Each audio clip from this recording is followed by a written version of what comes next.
रात के अंधेरे में प्रोफेसर अभिमन्यु अपनी असिस्टेंट राहुल के साथ शहर की आबादी से सटे हुए एक जंगल की झाड़ियों के बीचों बीच खड़े थे। तभी एक ठंडी हवा का झोंका प्रोफेसर और राहुल के शरीर से टकराया। प्रोफेसर ने घबराते हुए राहुल से कहा, राहुल, तुम्हारे सामने जो भी दृश्य उस पर विश्वास मत करना। ठीक है प्रोफेसर। अभी राहुल के कानों में उसकी गर्लफ्रेंड तानिया की चीख टकराई। प्रोफेसर, यह तो तान्या की आवाज है। राहुल, यह तान्या की आवाज नहीं बल्कि सिर्फ तुम्हारे कानों का भ्रम है। तभी दूसरी बार राहुल के कानों में तान्या की एक दर्द भरी चीख टकराई। प्रोफेसर, यह तान्या की ही आवाज है। ऐसा लगता है जैसा कि उस भयानक बलह ने तान्या को अपना शिकार बना लिया है। पागल हो गए हो। तान्या अमेरिका गई हुई है। मगर राहुल प्रोफेसर की बात सुने बगैर चीख की दिशा की ओर दौड़ पड़ा। अचानक एक बवंडर के साथ एक बड़ी भयानक दिखने वाली स्त्री, जिसके चेहरे का मांस सड़ा हुआ चुका था, अपनी बड़ी बड़ी पीली आंखों से राहुल को घूरने लगी। राहुल कांपता हुआ बोला, कौन हो तुम? तेरी मौत। इतना कहकर उस भयानक स्त्री ने अपने नुकीले पंजों से राहुल की गर्दन को काट दिया। राहुल का सर एक झटके में अलग हो गया। तभी वहां पर प्रोफेसर दौड़ता हुआ पहुंच गया। तूने बहुत से मासूम लोगों की जान ली, अब तेरा अंत नजदीक है। इतना कहकर प्रोफेसर ने अपनी जेब से एक पानी की छोटी सी शीशे की बोतल निकाल ली और उस बोतल के पानी को उस भयानक स्त्री के ऊपर फेंक दिया। अचानक वो चीखते हुए धुआं बनकर वहां से गायब हो गई और हर तरफ सन्नाटा छा गया। इंस्पेक्टर पंकज पुलिस स्टेशन में किसी केस फाइल को देखने में व्यस्त थे। तभी हवलदार बलराम इंस्पेक्टर पंकज के पास आकर बोला, सर, जंगल के पास एक झोपड़ी में एक बूढ़ी औरत की बड़ी ही भयानक अवस्था में लाश मिली है। यह सुनकर इंस्पेक्टर पंकज चौंकते हुए बोले, वो बूढ़ी औरत जंगल में झोपड़ी बनाकर क्या कर रही थी? सर, वो बूढ़ी औरत अपने बेटी के साथ जंगल में झोपड़ी बनाकर रह रही थी। कहते हैं कि शहर से लोग जादू टोना करवाने के लिए उसके पास ही जाया करते थे। ठीक है, चलो चलकर देखते हैं। कुछ ही देर में इंस्पेक्टर पंकज हवलदार बलराम के साथ झोपड़ी के अंदर खड़े हुए थे। उसके सामने एक बूढ़ी औरत की लाश पड़ी हुई थी और एक सुंदर लड़की फूट फूट कर रो रही थी। हवलदार बलराम इंस्पेक्टर पंकज से बोला, सर, सुना है कि इसकी माँ ही इस लड़की का इकलौता सहारा थी और इस लड़की ने अपना पूरा जीवन इसी जंगल में बिताया है। अब इस बेचारी लड़की का भला क्या होगा? हवलदार बलराम की बात सुनकर इंस्पेक्टर पंकज गहरी सोच में डूब गए और फिर कहा, और इतनी जल्दी इस लड़की के रहने का कोई इंतजाम भी नहीं हो सकता? सर, आपके पेरेंट्स भी इस समय पर नहीं है। क्यों न तब तक आप बेचारी लड़की को अपने घर पर रख लो। शायद तुम ठीक कह रहे हो। इंसानियत के नाते मुझे यह कदम तो उठाना ही पड़ेगा। इंस्पेक्टर ने उस सुंदर लड़की की ओर देखकर बोला, क्या नाम है तुम्हारा? परी। तुम्हारी माँ की हत्या किसने की? मुझे नहीं पता। जब मैं सोकर उठी तब मैंने अपनी माँ को इसी हालत में मरा हुआ पाया। इतना कहकर इंस्पेक्टर पंकज परी को अपने घर पर ले गया। देख परी, इसे तुम अपना ही घर समझो। तुम्हें किसी भी चीज की जरूरत पड़े तो मुझे बता देना। आप बहुत अच्छे इंसान हो। आपके होते हुए मुझे और किसी भी चीज की जरूरत नहीं पड़ सकती और न ही मुझे कोई चिंता करने की जरूरत है। परी की बात सुनकर इंस्पेक्टर पंकज मुस्कुराता हुआ वहां से चला गया। कुछ ही दिनों में इंस्पेक्टर परी से घुल मिल गए। इंस्पेक्टर पंकज मन ही मन में परी से प्रेम करने लगा। एक दिन इंस्पेक्टर पंकज परी से कहता है, परी, एक बात मैं तुमसे बहुत दिनों से कहना चाहता हूँ लेकिन कह नहीं पा रहा था।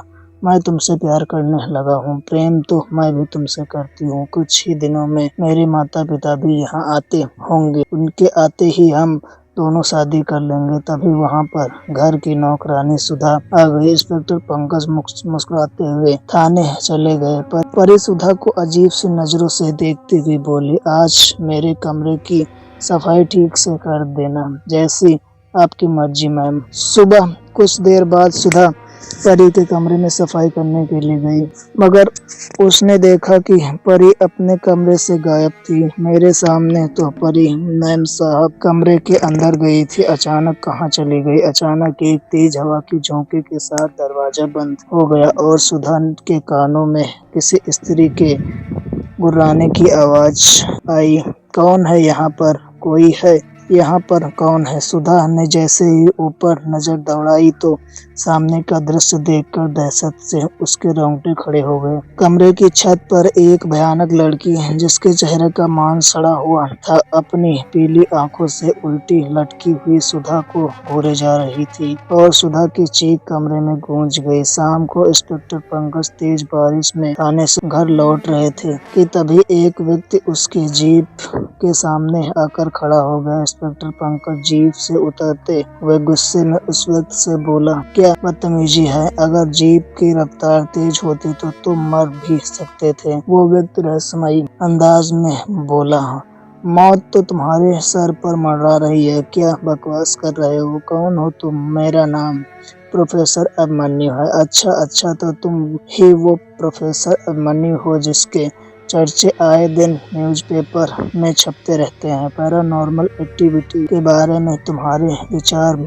मूर्ख और बेवकूफ लोग बड़े शौक से पढ़ते हैं और जहाँ तक मैं जानता हूँ तुम्हारा एक असिस्टेंट कुछ दिनों पहले ही रहस्यमयी परिस्थितियों में जंगल में मरा हुआ पाया गया था। तुमने सही कहा इंस्पेक्टर, लेकिन अगर तुमने उस लड़की को मेरे हवाले नहीं किया तो हो सकता है कि कुछ दिन बाद तुम्हारी लाश भी उसी जंगल में किसी झोपड़ी में मिले। यह सुनकर इंस्पेक्टर पंकज बुरी तरह से चौंकता हुआ बोला, तुम कहना क्या चाहते हो? तुमने जिस लड़की को अपने घर में पनाह दे रखी है ना, वह लड़की कोई इंसान नहीं बल्कि परी है। हाँ जानता हूँ उस लड़की का नाम परी है, लेकिन शायद तुम नहीं जानते कि कुछ दिन के बाद मैं परी के साथ शादी करने वाला हूँ। मूर्ख इंस्पेक्टर, लगता है उसने अपना जादू तुम पर कर दिया है। तुम्हारी कलाई बता रही है कि उसने तुम्हारा हाथ अपने हाथों से पकड़ा है। इसका मतलब आज वह खुश है और जब परी खुश होती है तो वह किसी न किसी का खून पीती है। अपनी बकवास बंद करो, तुम्हारी वाहियात बातें सुनने का मेरे पास वक्त नहीं है। इतना कहकर इंस्पेक्टर पंकज जीप लेकर अपने घर चला गया। घर पर उसने देखा कि परी अपने कमरे में गहरी नींद में सो रही थी। इंस्पेक्टर पंकज मुस्कुराते हुए अपने कमरे में सोने चला गया, मगर आधी रात के बाद अचानक कुछ चबाने की आवाज से इंस्पेक्टर पंकज की आंख खुल गई। यह चबाने की चबड़ आवाज कहाँ से आ रही है? ऐसा लग रहा है जैसे कोई बिल्ली मांस खा रही हो। इतना कहकर पंकज आवाज की दिशा की ओर बढ़ गया। अचानक इंस्पेक्टर पंकज के कदम परी के कमरे की तरफ आकर रुक गए। आवाज तो परी के कमरे से आ रही है, मगर परी तो गहरी नींद में सो रही है। घर में इतनी तेज आवाज आ रही है और परी की आंख तक नहीं खुली। कहकर इंस्पेक्टर पंकज ने परी के कमरे का दरवाजा खोल दिया, मगर सामने का दृश्य देखकर इंस्पेक्टर पंकज की आंखें दहशत से फटी की फटी रह गई। उसने देखा कि परी का शरीर खून से सना हुआ था और सुधा की लाश बर्फ पर पड़ी हुई थी। तभी परी पंकज की ओर देखकर घूरती हुई बोली, सच था, तुमसे विवाह करके एक बच्चा पैदा करूंगी, मगर तुमने कमरे का दरवाजा खोलकर बहुत बड़ी गलती कर दी। तुम मेरा रहस्य जान गए हो। तुम्हारी मौत तो तय है। पंकज डर से चीखता हुआ घर से बाहर गया, मगर अगले ही पल परी बिजली की रफ्तार से पंकज के सामने अपने भयानक रूप में खड़ी हो गई। उसका सड़ा हुआ चेहरा, पीली आंखें और दांत देखकर पंकज बहुत डर गया। कौन हो तुम? परी, लेकिन इस समय तुम मुझे अपनी मौत समझ सकते हो। तभी पंकज के कानों में प्रोफेसर की आवाज टकराई, उसकी आंखों की तरफ मत देखो।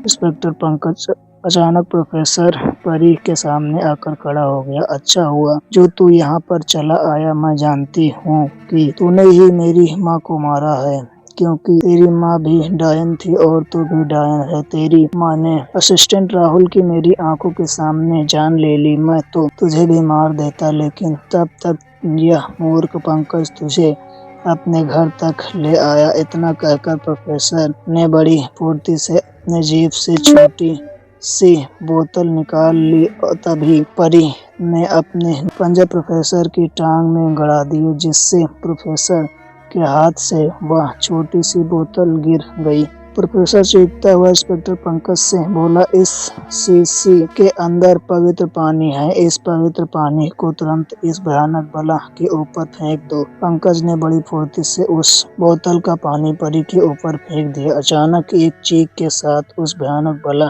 के शरीर में आग लग गई और वो धुआं बनकर राख हो गई। प्रोफेसर पंकज से कहते हैं, झोपड़ी में तुम्हें जिस औरत की लाश मिली थी वह औरत भी एक डायन थी। उसने ही मेरे असिस्टेंट को मारा था और मैंने ही उसे इस पवित्र पानी के जरिए मार दिया था। मैं जानता था कि उसकी एक बेटी भी है, मगर उस झोपड़ी तक पहुंचने से पहले ही तुम परी को अपने घर ले आए। लेकिन प्रोफेसर, आखिर यह सब क्या था? कौन होती है यह परी? कुछ ऐसी स्त्रियां ताकतवर बनने के लिए तंत्र शक्ति की साधना से एक जिन के साथ शारीरिक संबंध बनाती हैं, तब उनकी कोख के जरिए एक लड़की पैदा होती है, मगर वह इंसान नहीं होती, वो परी होती है जो एक तरह की डायन होती है। उनका काम अपने वंश को आगे बढ़ाना होता है। जब भी परी किसी पुरुष से विवाह करके कोई बच्चा पैदा करती है तो वो